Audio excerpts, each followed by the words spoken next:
Hello everyone, welcome to student.chem. Our present session related to the few definitions of electrochemistry. Coming to the equivalent conductance. According to the definition of the equivalent conductance, it is the conductance of the ions produced by dissolving 1 gram of equivalent of electrolyte in a solution placed between the two electrodes having 1 centimeter distance apart, and also the area of the cross section of each electrode is 1 centimeter square, and it can be mathematically represented as lambda is equal to 1 by r into L by A into 1000 by n. But how can we correlate this formula to the definition? Let's divide the entire definition into three parts. It is the conductance of the ions produced by 1 gram of equivalent of electrolyte present in the solution placed between the two electrodes which are 1 centimeter distance apart, and area of the cross section of each electrode is 1 centimeter square. So the first part is, it is the conductance of the ions. We know that the definition of the conductance as it is the reciprocal of resistance. That's why I wrote 1 by R. Next, coming to the second part, produced by 1 gram equivalent of electrolyte present in the solution. According to the formula of the normality is equal to weight by gram equivalent weight into 1000 by V in ml. But according to the definition, the weight of the electrolyte is expressed in gram equivalents. Therefore, the entire weight by gram equivalent weight is equal to 1. Therefore, N is equal to 1000 by V, from which V is equal to 1000 by N. Therefore, we can written as 1000 by N. Next, coming to the third part, placed between the two electrodes which are 1 centimeter distance apart, and area of the cross section of the each electrode is 1 centimeter square. Therefore, L by A, nothing but there is a specific condition is there. In the last session, we have discussed the definition related to the specific conductance or conductivity. In that specific conductance or conductivity, it can be defined as it is the conductance of the ions produced in a solution in which the electrodes are 1 centimeter distance apart, and area of the cross section of each electrode is 1 centimeter square. Nothing but there is a condition behind that. Here also same condition is applicable. Therefore, the entire 1 by R into L by A can be written as K. That K is related to the specific conductance or conductivity. Therefore, lambda is equal to K into 1000 by N. Similarly, coming to the units, we know that the units of the specific conductance or conductivity as ohm inverse, centimeter inverse. But in addition to that, we have 1000. 1000 is nothing but that is centimeter cube by normality, nothing but equivalent.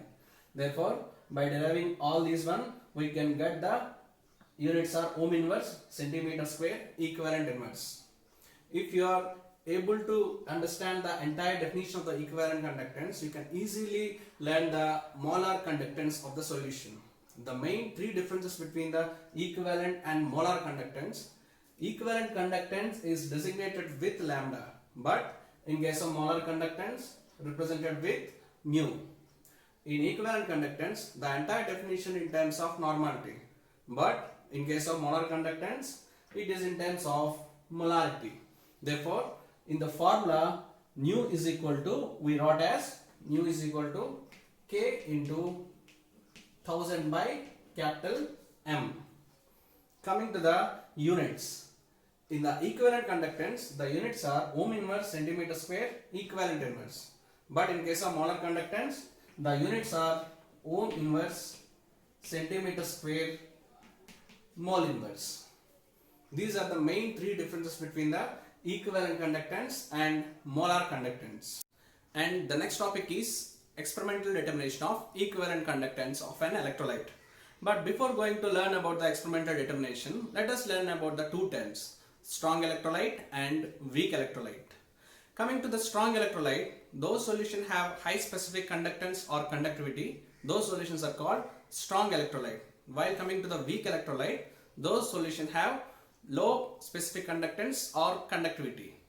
But how can we explain in detail about the strong electrolyte as well as weak electrolyte? Coming to the strong electrolyte, the formula of the specific conductance K is equal to C into L by A. According to the definition of the strong electrolyte, the solution of strong electrolyte has high specific conductance or conductivity. But according to the formula, the specific conductance K is directly proportional to the conductance. Therefore, if the solution is strong electrolyte, it has high specific conductance as well as it has high conductance.